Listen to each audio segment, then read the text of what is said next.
Maintenant, mesdemoiselles et messieurs, je voudrais interroger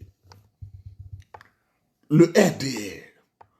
Quand vous avez bombardé le pays avec l'armée française et certaines armées que vous combattez aujourd'hui, certains pays que vous combattez, vous avez violé, vous avez humilié, vous avez ridiculisé, vous avez détruit tout dans le pays. Vous avez fait le rattrapage ethnique. Il y a une seule chose que vous avez prononcée. Vous avez dit émergence à l'orée de 2020. De 2011 à 2020. Ça fait 9 ans, hein. Émergence là. Vous n'en parlez plus. De 2020, où vous avez eu le mandat anticonstitutionnel là, troisième mandat là, vous ne parlez plus d'émergence. Où est l'émergence? Et je m'adresse en même temps au traite du PDCI-RDA là. Quand quelqu'un, tu veux t'associer à lui, qu'il ne respecte pas sa parole là, depuis tout temps, il ne faut pas t'associer à lui. Émergence là. Vous qui êtes au PDCI, qu'on voit, on vous affiche sur les journaux, et puis je ne veux pas vous faire la publicité aujourd'hui là. Émergence là. Dites-nous vos nouveaux alliés qui sont RDL là, où ils sont allés avec émergence. Peut-on faire émergence et puis il n'y a pas courant dans le pays? Électricité. Peut-on faire émergence et puis l'eau à boire là, les gens sont dans la souffrance? Peut-on faire émergence quand la force de production du café, du cacao là, ils n'ont pas d'argent, ils n'ont rien? Peut-on faire émergence quand l'école est détruite? Quand les universités, ça ne va pas, l'école primaire, quand un enfant, même il est en classe de 4e, il hésite même à écrire son nom, vous qui êtes au PDCI, vous le traitez là, c'est à vous, je dis ça, sans conscience, j'espère que vous avez des enfants à qui vous donnez des conseils à la maison. Parce que quand tu as des enfants là, tu leur donnes des conseils. Quels conseils vous leur donnez? Vos alliés là, qui ont gâté le pays, avec 100 km de route bitumée et 2 ponts sur la lagune Ébriée, on ne peut pas respirer. Vous dites, vous allez aller vous allier à eux là. Ceux qui ont chassé le président du PDCI-RDA de Côte d'Ivoire, vous voulez vous allier à eux là. Où est l'émergence? Quand vous allez me répondre clairement que voici l'émergence, voici ce qu'on a eu à l'émergence, je vais comprendre et je vais faire une vidéo et puis je vais vous présenter mes excuses.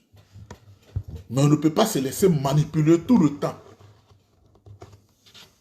Et puis la plupart de ceux qui font ça, qui sont au PDCI, c'est des gens qui ont eu beaucoup d'argent, le président Fouboigny. C'est des gens qui ont eu beaucoup d'argent, le président Henri Konabedi. C'est des gens qui ont eu beaucoup d'argent dans leur force alliance RHDP. Là. Ils ont eu beaucoup d'argent. Aujourd'hui, ils n'ont rien. On a un ancien secrétaire exécutif là, qui a volé 18 milliards de francs CFA. Et n'est devenu rien avec ça. Avec ses compagnons là. Ils sont rien devenus. Quand la malédiction est toute ta vie, c'est comme ça que ça se passe. Tu peux avoir 18 milliards, tu n'es rien devenu. Et puis quelqu'un qui a eu 2 millions seulement, il est devenu quelqu'un. Mais voici, toujours dans la trahison. Quand vous allez me répondre clairement où se trouve l'émergence, je vais comprendre. Une autre chose, la vidéo ne doit pas être longue. On parle de la dissolution de la commission électorale indépendante. On a beaucoup parlé de cela.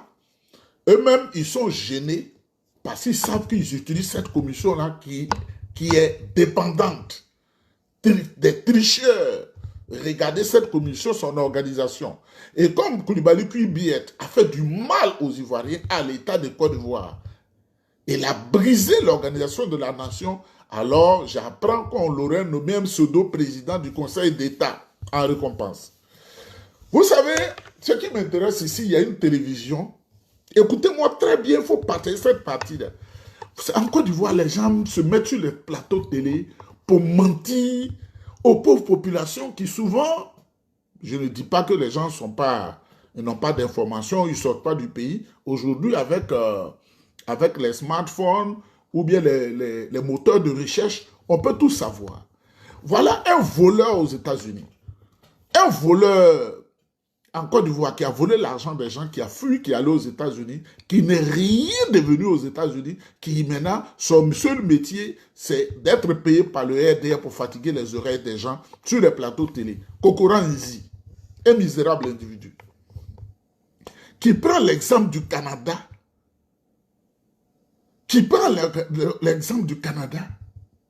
pour dire que c'est le gouvernement qui organise les élections au Canada,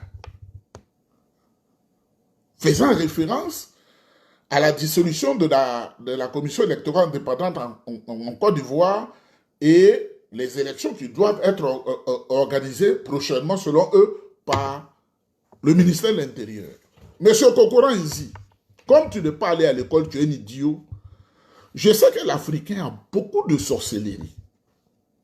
C'est mon continent de naissance. L'Africain a beaucoup de sorciers. On est méchant, c'est pourquoi notre peau est très noire. Parce que la couleur de l'âme, là, c'est ça qui est la couleur de peau.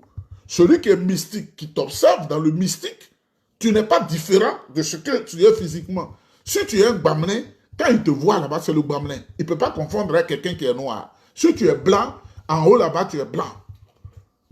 Donc, Kokoran ici, ce que je vais te dire, mais ce n'est pas le gouvernement qui organise les élections au Canada. Les élections au Canada ne sont pas reliées les unes aux autres. C'est un choix. On dit Laval. Laval, par exemple, Laval jusqu'à Saint-Eustache, jusqu'à Boisbriand, jusqu'à, comment on appelle, Sainte-Thérèse, par exemple. On organise les élections, on donne le résultat que maintenant, on donne au gouvernement. Mais je comprends ici, comme tu n'es pas allé à l'école, ce que je vais dire, en sortant la parole, ça peut annuler ce que je suis en train de faire, mais ça ne me gêne pas. Kokora, directeur des élections, ici, là, moi-même j'ai postulé. Tu vas aller sur ton marabout, si ça ne marche pas, je m'en fous. Directeur des élections, là, ce n'est pas l'élection au niveau du Canada. Directeur des élections. Dans un département comme Yopougon, Songon, jusqu'à Ndouci, jusqu'à Atia Salé, et puis prenant peut-être à Bobo et puis Dabou. J'ai postulé pour être directeur. Parce que quand tu dis là, la sorcellerie se lève tout de suite. Hein? J'ai postulé pour être directeur. Et je remplis les conditions. Mais ce n'est pas un concours. C'est un dépôt de dossier. Est-ce que le ministère de l'Intérieur là peut organiser une élection comme ça? Pour bien tricher, vous voulez centraliser les élections. Mais, mesdames, mesdemoiselles et messieurs, ceux qui ne comprennent rien, qui disent que le ministère de l'Intérieur va reprendre, ils veulent chasser Diomandé Vagondo. C'est pourquoi ils invitent les femmes à le dénigrer sur les réseaux sociaux. Il a donné 10 millions ici, il a donné 5 millions, et ils disent que Diomandé Vagondo, il faut qu'il l'enlève. Parce que Vagondo, là, ce nom-là même leur fait peur. Pour mettre quelqu'un d'autre bientôt au ministère de l'Intérieur pour piloter leur tricherie. Vous avez compris? Vous ne comprenez rien là. Donc, au Coran ici, ce n'est pas le gouvernement qui organise les élections ici. Les élections sont organisées par secteur. Pour ne pas qu'une seule personne s'accapare de l'organisation des élections et qu'il les triche. Et quand on postule, nulle part on m'a demandé tu es de quel parti politique. Jamais. Ils s'en foutent de ça. Quelle expérience tu as? Tu as fait quelle école? J'ai mis. Hey, regarde, j'ai fait telle école, j'ai fait telle école, j'ai fait telle école, j'ai fait telle université. J'ai fait tel boulot, j'ai fait tel boulot, j'ai fait tel boulot. Et ils aiment plus tout ce qui est les activités caritatives. Si tu as fait ça, c'est que tu es au contact des populations. Tout ça là, tu écris. Ils peuvent te choisir comme ne pas te choisir. Je n'ai pas dit qu'ils peuvent me choisir forcément. Donc, au Coran, il ne faut pas mentir aux Ivoiriens. Il ne faut pas mentir aux Ivoiriens. Tu ne connais que les États-Unis. Tu n'as pas eu la chance de voyager partout, de satisfaire ton cœur comme moi je l'ai fait.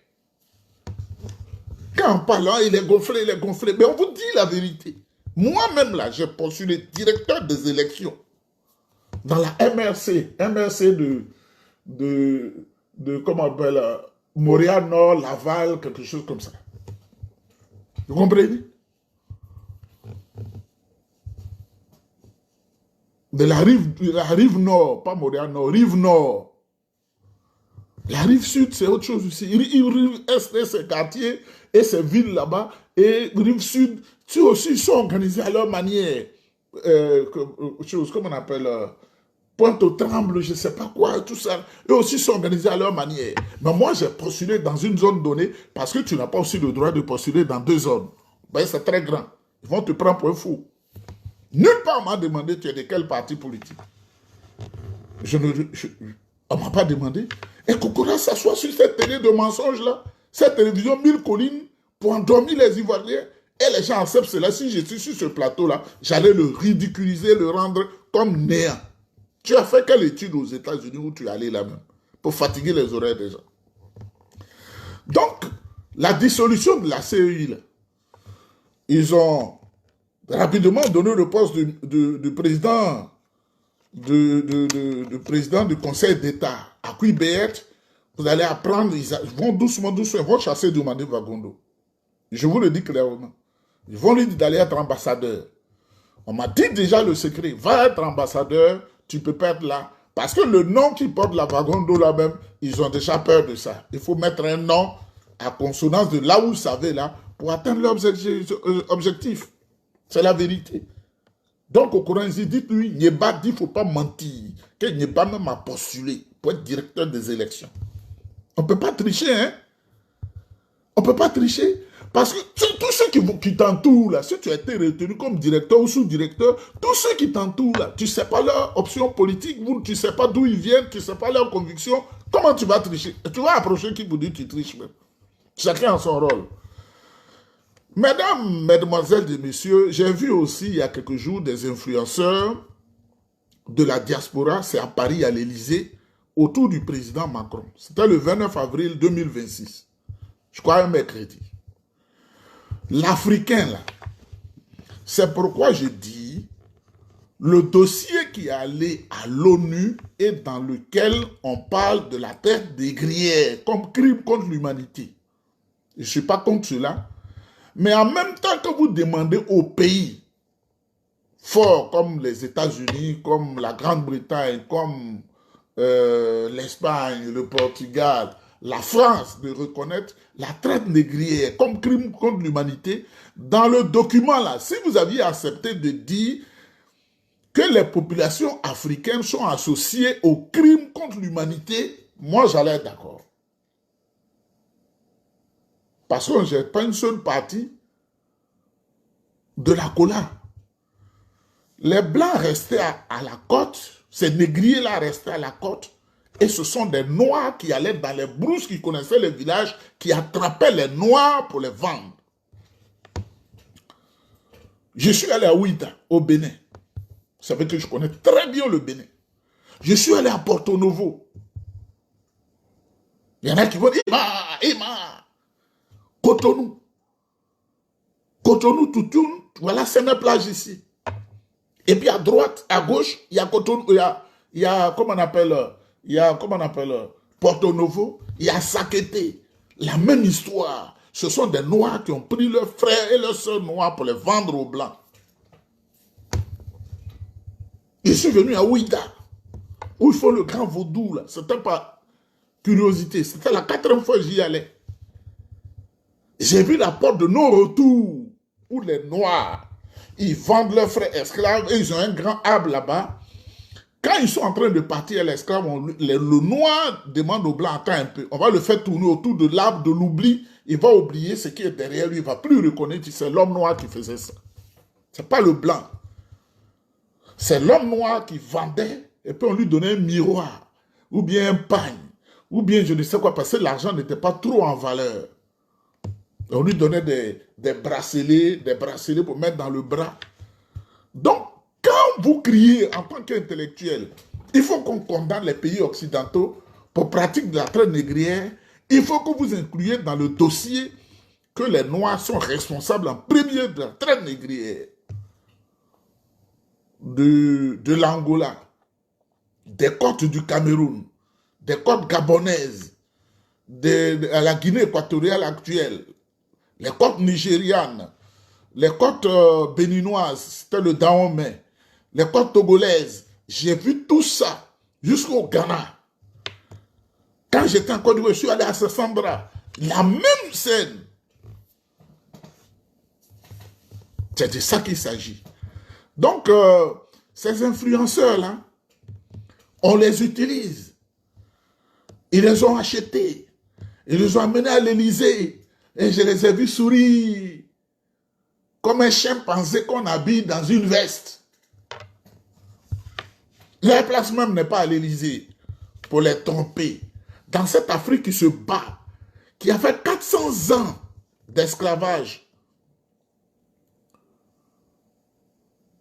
70 ans de colonisation, et aujourd'hui, 66 ans de néocolonialisme exploité, vilipendé, avili. Les chefs sont assassinés partout. Les guerres qu'on mène contre l'Afrique pour piller l'Afrique. L'Afrique qui a toutes les richesses du monde, mais l'Afrique est le continent le plus pauvre en termes d'infrastructures. Je vois des filles sans aucune valeur qui se disent influenceuses qu'on a recrutées.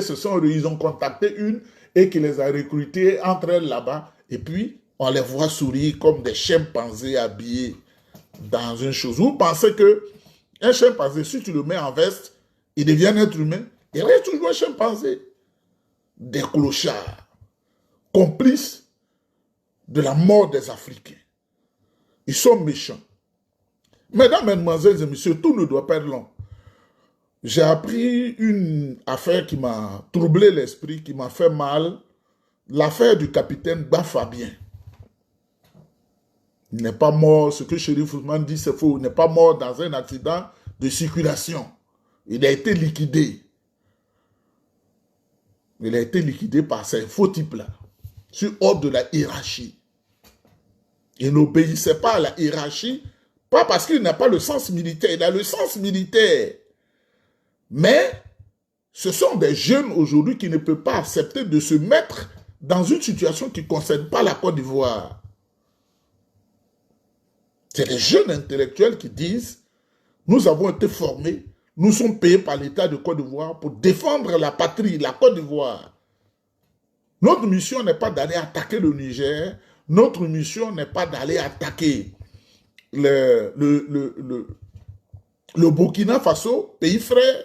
Notre mission n'est pas d'aller attaquer le Mali. » Donc, dans l'armée, ils se connaissent tous, ils parlent entre eux. Ce sont ces jeunes-là qui recrutent pour mettre au front et les liquident. Et la plupart des jeunes qui ont des noms à consonance de la partie ouest de la Côte d'Ivoire. C'est de ça qu'il s'agit. Parce que vous savez, naturellement, le Yakuba, le Oué, c'est-à-dire le Guéré, le Wobé, le Bété, le Kroumen, le Niabois, Niedebois, et Dida, Kouzier, tous ces gens-là, c'est des gens qui sont un peu chaud. Plus leurs frères, Djoukrou et tout ça là. Donc, ce sont eux qui sont en train de les recruter, ils les amènent au front et ils les abattent. Et ils disent que voilà, il est mort dans un accident, il a fait tonneau à 200 mètres de poste de contrôle. C'est-à-dire que ce jeune capitaine, il conduit et on dit qu'il est sorti du camp. Donc, quand il arrive vers le camp, tu sais si tu as 500 mètres de ton lieu de destination, tu sais si tu as 400 mètres, tu sais si tu as 300 mètres, tu sais si tu as 100 mètres. Lui, il roulait à quelle vitesse et puis il entrait dans le camp là pour faire tonneau. Une voiture ne fait pas de tonneau quand elle roule à 60 à l'heure, 50 à l'heure, 30 à l'heure. Parce que quand je viens, que je dois stationner devant la maison, je ne roule pas à 150 à l'heure. Ce n'est pas possible. On exécute le jeune et on l'insulte. On insulte sa mémoire. On ne peut pas accepter cela. C'est pourquoi je dis à nos jeunes frères, l'armée où vous êtes là, ils veulent vous liquider. Ils ont des espions qui sont là, qui vous écoutent et vous liquident. Mesdames, Mesdemoiselles et Messieurs, je voudrais donner un message aux Maliens, aux Nigériens et aux Burkinabés en signe de conclusion. Vous savez, Ouattara et ses hommes, des sanguinaires professionnels, ont décidé de tuer l'Africain comme au temps de l'esclavage où l'Africain prenait son frère et sa soeur pour vendre son frère et sa soeur. Ils ont décidé de tuer les Africains pour nourrir toujours leur ventre, pour plaire aux Toubabs. Donc, pour faire plaisir à Emmanuel Macron, il faut tuer les Maliens, il faut tuer les Burkinabés, il faut tuer les Nigériens, il faut tuer tous ceux-là. Quand les Maliens, les Nigériens, les Burkinabés ont compris le plan de Ouattara, ils ont compris que s'ils viennent chercher leurs marchandises au port d'Abidjan, ce que Ouattara ne voulait pas, on peut introduire des mauvaises choses que je ne vais pas citer ici dans les gros camions parce que les douaniers, les policiers, même les militaires ne peuvent pas avoir le temps de fouiller tous les camions parce que fouiller un seul camion, ça prend 4 heures de temps. Regardez comment les camions en charge, on dirait 10 éléphants. Donc, ils savent cette faiblesse-là, structurelle et organisationnelle. Une faiblesse structurelle et organisationnelle. Le douanier, ils sont 5. S'ils veulent fouiller tout ce camion, ils vont faire toute une journée, ils seront fatigués, et les autres camions ne vont pas partir. Souvent, il y a des marchandises périssables. Donc, Ouattara, il fait une stratégie pour entrer les armes dans ce pays-là, et dit non, on va faire la paix. On va faire la paix, le commerce va se dérouler comme auparavant. Vous, les gens de l'AES, là, vous avez vu ce qui se passe. Vous avez vu. C'est ça, hein. Si vous acceptez ça, là, vous êtes foutus. Mais aujourd'hui, les gens de l'AES, là, vous n'avez pas de problème. Vous allez au port de Tema au Ghana. Vous êtes bien servis. Et puis, les prix sont encore bas, la taxation est encore basse au Ghana que même en Côte d'Ivoire. C'est la vérité. Je ne suis pas méchant, mais je vous dis la vérité. Parce que nous, on veut la paix. Vous allez au Togo. Je suis allé au port de Lomé. Il y en a qui vont dire, Ima, toi, Dieu ne t'a pas donné cette chance-là. Donc, quand tu arrives au port, là, voilà Sim Togo ici. Voilà le port ici. La route qui va vers le Bénin, et puis tu vas à Baguida, ensuite à Bepozo, Bogan, et puis tu continues. Je connais tout ça. Le port, là. J'ai pris une voiture à la frontière du Bénin et du Togo. Cette frontière s'appelle Ilakondi. J'ai loué la voiture pour 60 000 francs pour me conduire au centre du Togo. Ilakondi pour me conduire au centre du Togo. J'étais derrière la voiture, 60 000 francs. Et il a exigé que je mette même du carburant dedans. Mesdames, Mesdemoiselles et Messieurs, avant d'arriver au port, là, pour passer là, si je vous le dis, vous allez avoir pitié. On a fait 4 heures. De 14 heures à 18 heures, on est dans l'embouteillage. Le port de Lomé n'était pas comme ça avant. Hein. On ne peut pas avancer. Tout est bloqué et il n'y a pas une zone où on va sortir. C'est à 18 heures que nous sommes arrivés à Sim Togo. La voiture avance comme ça, avance comme ça, avance comme ça. Je suis même sorti de la voiture pour aller manger. Je suis venu la voiture à la même place. Arrivé à Sim Togo, je lui ai dit, il ne faut pas passer par Asigame. Tu ne connais pas là-bas, tu as dit, il ne faut pas passer par Asigame. Il faut prendre la voie de contournement à partir de Sim Togo pour qu'on passe vers Togo 2000 là-bas et puis on va rattraper la route internationale vers GTA là. Vous voyez que je connais. On passe derrière le stade international de Kégué vers GTA. Je suis arrivé au centre du Togo à 22 heures. Mais si le port est surchargé, ça veut dire que le port de Lomé fait beaucoup d'argent. Beaucoup beaucoup d'argent. Ils ont compris. Sur Alassane Ouattara voulait asphyxier. Les Nigériens ne doivent pas manger, doivent mourir de faim. Il dit les Burkinabés, il veut que les Burkinabés meurent de faim. Il veut que les Maliens meurent de faim. Mais grâce au bon cœur du président du Ghana et du président du Togo, les pays de l'AES sont sauvés. Donc si les gens de l'AES se laissent amadouer par Ouattara qui est dans un plan de déstabilisation, on n'est pas dedans. Mesdames, Mesdemoiselles et Messieurs, on ne va pas beaucoup parler parce que la bouche n'a pas encore été sécurisée. Je vous salue, que Dieu vous bénisse. Prions les uns pour les autres. Ici, j'ai postulé pour être directeur des élections. Moi. Ça ne veut pas dire qu'ils ont accepté. Ils peuvent ne pas accepter. Moi, je m'en fous. Mais c'est une expérience que je veux faire. J'ai postulé. Voilà. S'ils veulent, ils acceptent. Ce n'est pas un concours. Ce n'est pas un concours du tout. Pour dire, ah, il faut que... Non. Ça peut ne pas marcher comme ça peut marcher. C'est comme... tu vas faire un examen, tu peux échouer. Moi, je n'échoue jamais. C'est le CM2 seul que j'ai échoué depuis que je suis né. Que Dieu vous bénisse. Je voudrais saluer Annie Kossiafouepema. Et vous saluez vous tous. Il faut qu'il y ait la paix en Afrique. Aucun pays, on ne doit pas s'appuyer sur un pays pour détruire notre pays africain. On ne doit pas utiliser un noir pour détruire un autre noir. C'est de ça qu'il s'agit. Et à l'intérieur du PDCI, derrière les affamés, les assoiffés d'argent là, attendez un peu. Pour qu'on ait une claire visibilité de la situation, mais ne prends pas les tord les bras. Ah, Nieba, mais tu as fait vidéo. Tu dis que les gens qui sont au pouvoir, tu les connais. Cela peut te donner des millions. Ah! Oh. Mais s'ils me donnent les millions là, quand tu tends ton bras pour prendre, ils vont faire comme ça. Vous serez content qu'ils échangent de paroles comme le jeune qui est venu piailler sur les réseaux sociaux qui s'appelle Benito là, qui subitement a changé. Les gens qui viennent de ce côté du pays là aussi, on ne peut pas leur faire confiance. Hein. Et il a changé subitement. Que Dieu vous bénisse, que Dieu vous protège. On est ensemble.